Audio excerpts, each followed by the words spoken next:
வணக்கம்.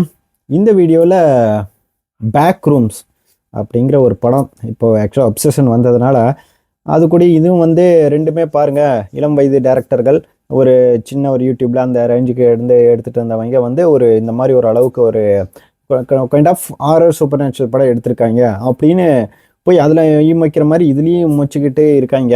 நிறைய பேர் ரொம்ப நல்லா இருக்குது அப்படி இப்படிங்கிறலாம் ரிவ்யூஸ்லாம் கொடுத்துக்கிட்டு இருக்காங்க. நம்ம ஊர்லேயே ரிலீஸ் ஆகிருக்கு. இத்தனைக்கும் சப்டைட்டில் இல்லாமல் தான் எல்லா இடத்துலையும் ரிலீஸ் பண்ணுறாங்க. அது என்ன வீம்புக்கு பண்ணுறாங்கன்னே தெரில.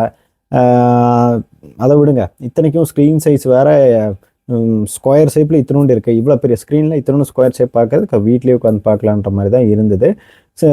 சொன்னால் அதுக்கேற்ற ஸ்க்ரீன் ரேஷியோலேருந்து நிறைய பேர் அது ஒரு இன்டெலிஜென்ட்டாக 4 பேர் தூக்கிட்டு வருவாங்க. அதை வேறு நான் ஒரு ஆடியன்ஸாக ஒரு படம் நீங்கள் வந்து எல்லாமே செலிப்ரேட் பண்ணுறீங்களேன்னு நான் போய் பார்க்குறேன். ஒரு அப்சஷன் படம் உண்மையாகவே ஓகே, இவங்க செலிப்ரேட் பண்ணுற அளவுக்கு ஆஹா ஓஹோன்னு இல்லைனாலும் ஓரளவுக்கு கொடுத்த காசுக்கு நல்லா இருக்குடா, எனக்கு புரியுது. படம் பார்க்குறப்போ எனக்கு என்கேஜிங்காக இருக்கணும், புரியணும், அது இருந்தது. இந்த படம் கேன் பெர்சன்ஸ் அப்படிங்கிறவர் ஒரு 20 வயசு டேரக்டர் போல இருக்குது. பேக் ரூம்ஸ் படம் எடுத்திருக்காரு. இப்போ அதுவும் ரிலீஸ் ஆகி ஒரு 90-95 கோடியில் எடுத்தது. இப்போ 2000 சில்லற கோடியெல்லாம் தாண்டி போயிட்டுருக்காமா. சரி, ஓகே. இந்த படத்தோட கதை ஷார்ட்டாக என்னென்னு பார்த்துருக்கோம். கிளார்க் அப்படிங்கிறவர் இந்த படத்தோட கதாநாயகன். அவர் ஃபர்னிச்சர் ஷாப் பண்ணி வச்சிருக்காரு. 1990 நடக்கிற மாதிரி காணும். அவர் ரிலேஷன்ஷிப் பிரேக்லேயும் இருக்கார். அவர்கிட்ட ஒரு சைக்காலஜிஸ்ட் ஒருத்தர்கிட்ட ட்ரீட்மெண்ட்டே எடுத்துகிட்டு இருக்காரு. அவர் ஏன் இந்த மாதிரி பண்ணா அப்படி ட்ரீட்மெண்ட்டில் ஒரு கவுன்சிலிங் மாதிரி போயிட்டுருக்காரு. அவர்கிட்ட டெய்லியும் டிஸ்கஸ் பண்ணிட்டு இருக்காரு. இத்தனைக்கு ஒரு ஸ்டுடியோக்குள்ளே அந்த ஃபர்னிச்சர்லாம் வைப்பார்ல, அதுக்கு இவரே வந்து விளம்பரம் பண்ணுறதுக்கு வேஷமெல்லாம் போடுறதாகட்டும், அதுக்கு அவரோட அசிஸ்டன்ஸு அப்புறம் கேமராமேன் இவங்களையும் வந்து ஃபோட்டோலாம் எடுக்கிற வீடியோலாம் எடுக்கிற இந்த மாதிரி விஷயங்களும் போயிட்டுருக்கு. இதுக்கிடையில் இவர் அந்த ஃபர்னிச்சர் கடையிலேயே ஒரு சில அமானுஷம் மாதிரி இல்லாமல் ஒரு அப்நார்மலிட்டி நடக்கிற விஷயங்கள் உணர்றாரு. அப்போது ஒரு இடத்துல அந்த செவுத்தில் அந்த ஃபர்னிச்சர் ஷோரூம்லேயே ஒரு செவுத்தில் வந்து ஒரு விண்டோ ஓப்பன் பண்ணுற மாதிரி ஒன்று ஃபைண்ட் பண்ணுறாரு. அதாவது அந்த இடத்துலேயே ஒரு போர்ட்டல் ஓப்பன் இருக்குன்றத ஃபைண்ட் பண்ணுறாரு. அது தொட்டால் அந்த செவுத்துக்குள்ளே போகிற மாதிரி உள்ளே போடுறாரு. அந்த இடத்துல வந்து ஒரு முன்னாடி ஒரு பெரிய ரூம் இருக்குது. அங்கே சில ஃபர்னிச்சர் ஐட்டம்லாம் வச்சுருக்காங்க. ஒரு பியர்டாக இருக்குது அந்த ரூமு. அதை அப்படியே பார்க்குறாரு. அதுக்கப்புறம் அந்த ரூம்லேயே வேறு டோர்ஸு வேறு ரூம்ஸ்க்கு போகிற அளவுக்கு டோர்ஸ் ஆகட்டும், வழிகள் இதெல்லாமே இருக்குது. எல்லாமே ஒவ்வொன்றா எக்ஸ்ப்ளோர் பண்ணுறாரு. அங்கே சில விஷயங்கள் அவரும் பார்க்குறாரு. அவர் வந்து அதை பார்த்துட்டு ஷாக் ஆகாரு. இத்தனைக்கு ஒரு அசிஸ்டன்ஸ் ஆகட்டும், இவர் கூட அந்த இவர் கவுன்சிலிங் கொடுக்குறாருல, அவங்க எல்லாத்துக்கிட்டையும் இந்த விஷயம் சொல்கிறாரு. அவங்களாம் உள்ளே வராங்க. அவங்களுக்கெல்லாம் என்ன நடந்தது, இவருக்கு என்ன நடந்தது அப்படின்ற சுற்றி தான், எதனால் அந்த போர்ட்டல், அதை சுற்றி நடக்கிற சில அட்மாஸ்பரிக் த்ரில்லர் ஆகட்டும், அப்புறம் அதுக்குள்ளேயே நடக்கிற சில சைக்காலஜிக்கல் திங்ஸ் ஆகட்டும், இதை சுற்றி தான் படம் போகுது. இந்த படம் ஃபார் எக்ஸாம்பிள் ரொம்ப சினிமா மைண்டோட அதை என்ன சொல்ல வராங்க டீப் மைண்டோட உட்காந்து பார்க்குறப்போ கண்டிப்பாக ஒரு சர்ப்ரைசிங்காக இருக்கும். முக்கியமாக கிளைமேக்ஸில் சில விஷயங்கள் ரிவீல் பண்ணுறதாகட்டும், அதுக்கப்புறம் சில விஷயங்கள் ஒரு நல்லாயிருக்கும். ஓகேவா, செகண்ட் ஹாஃபில் வந்து ஒரு இடத்துல அவங்க வந்து டிஸ்கஸ் பண்ணுற ஒரு விஷயமாகட்டும், அதுக்கு அடுத்து கிளைமேக்ஸில் ஒரு விஷயத்த சொல்லி அந்த பண்ணி முடிப்பாங்க. நான் பார்க்குறப்போ ஓகே, அதுக்குன்ட்டு ஓரளவு கனெக்ட் பண்ணி ஓகே அப்படின்ட்டு ஒரு நார்மல் மூவியாக ரொம்ப இன்டெலிஜென்ட்டாக உட்காந்து பார்க்குறவங்களுக்கு அண்டர்ஸ்டாண்ட் ஆகும். ஓகேவா, நான் அவங்கள விட்டுடுறேன்.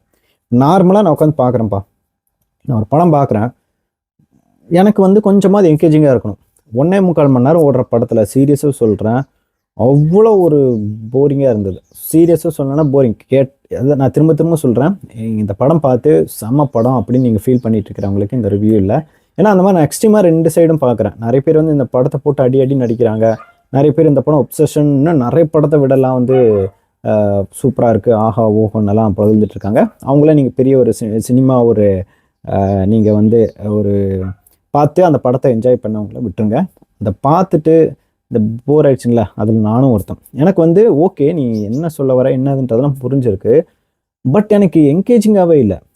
என்கேஜிங்காக இல்லைன்றதை தாண்டி நிறைய இடத்துல வந்து இது சீரியஸாக சொல்ல போனால் இது ரொம்ப ஒரு ஷார்ட் ஃபிலிம் கண்டென்ட். ஒரு 1/2 மணி நேரத்தில் இந்த 1 மணி நேரம் எடுக்க வேண்டிய ஒரு கண்டென்ட்டை நிறைய இடத்துல ரொம்ப ட்ராக் பண்ணி, இன்னும் சொல்லப்போனால் ஃபர்ஸ்ட் ஹாஃப்லாம் இந்த போர்ட்டலுக்குள்ளே போய் மெதுவாக ஒவ்வொரு ரூமுக்கு போய் எக்ஸ்ப்ளோர் பண்ணுறங்கிற பேரில் ஒரு சீரியஸாக சொல்கிறேன், இந்த படம்லாம் ஓடிடிலலாம் பார்த்துட்டு நிறைய பேர் தூங்காமல் இருந்தாலும் அவங்களுக்கே அவார்டு கொடுக்கலாம். ஏன்னா அந்த அளவுக்கு உள்ளே போகிறான், ஒவ்வொரு ரூமாக மெதுவாக போய் திறந்து பார்க்குறான். அது வந்து ஓகே, நீ ஏதோ ஒரு அட்மாஸ்பரிக் த்ரில்லருக்கு ஒரு விஷயம் நீ கிரியேட் பண்ணுற, ஆனால் ஒரு கட்டத்துக்கு மேலே அது முடியல. ஏன்னா அதுக்கு அடுத்து வரவங்க எல்லாருமே அதே மாதிரி ட்ரை பண்ணுறாங்க. ஒரு ப்ரீ இன்டர்வல்னா ஒரு 1 மணி நேரம் பக்கம் தான் ஒரு விஷயம் ஒன்று காமிக்கிறேன். ஓகே, இதே மாதிரி தான் இதுக்கப்புறம் ஃபர்தராக இருக்கணும்னு செகண்ட் ஹாஃபில் வரவும் அதே மாதிரி பண்ணிகிட்டு இருக்கா. ஒரு கட்டத்தில் இப்போ அதை இப்போ என்ன சொல்கிறாங்கன்னு புரியறவங்களுக்கு எனக்கு புரிஞ்சது. ஓகே, என்ன சொல்ல வராங்க, ஓகே நான் அண்டர்ஸ்டாண்ட் பண்ணிக்கிறேன், அந்த விஷயம் எனக்கு ஓகே புரியுது என்ன சொல்ல வரேன். நிறைய பேருக்கு அது புரியாதே இல்லை. இத்தனைக்கு என் தேட்டரில் கொஞ்சம் பேர் உட்காந்துருந்தாங்க, ஏதோ அப்சேஷன் மாதிரி இருக்கும், இல்லை வேறு ஹாரர் படம் பேய் படம் பெரிய அளவுக்கு பேசுகிறாங்கன்னு வந்து பார்த்துட்டு வந்து டிக்கெட் வாங்கிட்டு வந்தாங்க, உட்காந்து தெரில. ஒரு கட்டத்துக்கு மேலே எழுந்துச்சு போயிட்டாங்க. ஏன்னா அந்தளவுக்கு தான் இருந்தது படம். எனக்கே ஒரு கட்டத்துக்கு மேலே ஃபோன் எடுத்து எப்படா முடியுன்ற, ஏன்னா இந்த ஒரு ஒரு அந்த 1 ஹவர் சொன்னல 1வது அவர், அந்த இடத்துல ஒரு ஒரு ஒரு சீன் ஒன்று வந்துச்சு. உண்மையாகவே அது கொஞ்சம் த்ரில்லிங்காக இருந்தது. செகண்ட் ஹாஃப் அந்த ப்ரீ கிளைமேக்ஸில் ஒரு விஷயம் ஒன்று, ஒரு சேசிங் மாதிரி ஒரு விஷயம் நடக்கும் அந்த போர்ட்டில் வேறு வேறு இடத்துல. அது ரொம்பவே ரொம்பவே சூப்பராக இருந்தது. அது சொல்லலாம், ஒத்துக்கலாம். கண்டிப்பாக அதே மாதிரி நிறைய இடத்துல வச்சு இன்னும் கொஞ்சம் என்கேஜிங்காக வச்சுருக்கலாம். ஐ மீன் ஒரு சேசிங் மாதிரி ஒருத்தங்க துரத்துறது, ஒருத்தங்க பிடிக்கிறது, அந்த மாதிரி ஒரு விஷயம் ஒரு மாதிரி டிஃப்ரெண்ட்டாக ஒன்று காமிச்சாங்க. அது நல்லா இருந்தது. ஆனால் அதே மாதிரி நல்லா இருக்கணும்னு எக்ஸ்பெக்ட் பண்ணல. பட் இன்னும் கொஞ்சம் இதே மாதிரி கொஞ்சம் என்கேஜிங்காக இன்னும் கொஞ்சம் புரிகிற அளவுக்காவது எடுத்துருக்கலாம். இத்தனைக்கு நம்ம ஊரில் எந்த அளவுக்கு இதை வந்து அப்சர்வ் பண்ணிக்கிறாங்கன்னு புரியல. இப்போ ஒரு அப்சஷன் வந்து ஒரு டைரக்டாகவே இருந்தது, ஸ்டோரி ஆகட்டும், அதில் நடக்கிற விஷயங்கள். இதில் வந்து ரொம்ப ஒரு மைண்ட் பெண்டிங்காக இருக்கிறது நிறைய பிரச்சனையாக இருந்தது. மைண்ட் பெண்டிங்காக இருக்கிறதான் புரியறவங்களுக்கு ஓகே, புரியாதவங்களுக்கு கஷ்டம் தான். இத்தனைக்கும் இந்த படத்துக்குள்ள அந்த போர்ட்டலில் போயிட்டு அங்கேயும் மாட்டிப்பாங்களே, அதே மாதிரி தான் எப்படா அந்த தேட்டருக்குள்ளேருந்து வெளியே எப்படா போவோன்ற அளவுக்கு எனக்கு சீரியஸாக எனக்கு ஒன்று ஃபீல் ஆகிடுச்சு. எப்படா சீக்கிரம் முடிச்சுட்டு விடுவீங்கன்ற மாதிரி தான் எனக்கு இருந்தது. எனக்கு பொறுத்த வரைக்கும் என்ன தான் இந்த படத்துக்கு ஜஸ்டிஃபிகேஷன், எக்ஸ்ப்ளனேஷன் நல்லா இருக்குது, அது இது அப்படி இப்படின்னு பார்த்தாலும் இந்த படம் ரொம்ப ரொம்ப சுமாரான ஆவரேஜ் படம் தான். தியேட்டரில் ட்ரை பண்ணுறேன்ட்டு இந்த படத்தை, ஏன்னா அவன் அப்சஷன் போய் பார்த்துட்டே வந்து கழுவி ஊற்றிட்டு இருக்கானுங்க, இதையால் இப்படி ஆடினீங்கன்னு.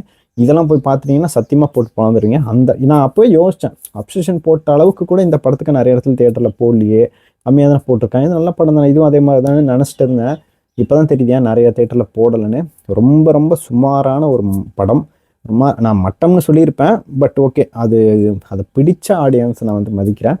ரொம்ப சுமாரான படம். இத்தனைக்கும் ஒரு நார்மல் டேரக்ட் அட்மாஸ்பரிக் த்ரில்லர்ஸ்லாம், அட்மாஸ்பரிக் த்ரில்லர்ஸ் ஆகட்டும், சைக்காலஜிக்கல் த்ரில்லர்ஸ்லாம் எனக்கு வந்து பெருசாக இன்ட்ரெஸ்ட்லான்றவங்க கண்டிப்பாக ஸ்கிப் பண்ணிடுங்க. அதெல்லாம் பிடிக்கும், நான் உட்காந்து பொறுமையாக பார்ப்பேன், எனக்கு மைண்ட் பெண்டிங்காக இருக்கணும்னா நீங்கள் ட்ரை பண்ணலாம். மற்றபடி ரொம்ப ஒரு ஆவரேஜான, ஒரு பிலோ ஆவரேஜ்னு கூட சொல்லுவேன். ரொம்ப ஸ்லோவாக ட்ராகியாக இருக்கிற ஒரு ஆவரேஜ் படம் தான் சொல்லுவேன்.